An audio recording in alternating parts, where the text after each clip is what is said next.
యముడి పాశాన్ని సైతం ఎదిరించిన శక్తి మన రాజమండ్రిలో ఎక్కడుందో తెలుసా? రాజమండ్రి నగరం అనగానే గోదావరి గలగలలు, కోటి లింగాల రేవు, ఆధ్యాత్మికత గుర్తొస్తాయి. ఆ పవిత్ర గోదావరి తీరాన భక్తుల పాలిట కల్పవల్లిగా, మృత్యుంజయుడిగా వెలసిన పరమశివుని దివ్యక్షేత్రమే శ్రీ ఉమామార్కండేశ్వర స్వామి ఆలయం. ఈ ఆలయం వెనుక ఒక అద్భుతమైన గాథ ఉంది.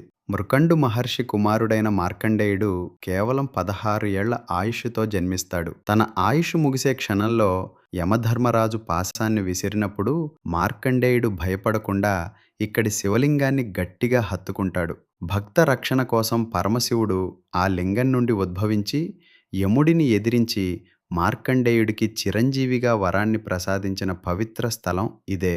ఈ ఆలయం సుమారు 1818లో పునర్నిర్మించబడినప్పటికీ దీని పురాణ చరిత్ర యుగాల నాటిది. ఇక్కడ స్వామివారు ఉమాదేవి సమేతుడై భక్తులకు అభయప్రదానం చేస్తూ కొలువై ఉన్నారు. ముఖ్యంగా మృత్యుంజయ హోమాలు, ఆయుష్ పెరగాలని చేసే పూజలకు ఈ క్షేత్రం అత్యంత ప్రసిద్ధి. మన రాజమండ్రికి ఒక రక్షణ కవచంలా వెలిసిన ఈ ఉమామార్కండేశ్వర స్వామివారి చరిత్ర నిజంగా అద్భుతం కదా. ఈ స్టోరీ గనుక మీకు నచ్చితే వెంటనే ఫాలో చేయండి. అలాగే మీకు తెలిసిన ఇలాంటి పురాతన ఆలయాలు లేదా వాటి విశిష్టతలు ఏవైనా ఉంటే కింద కామెంట్ చేయండి.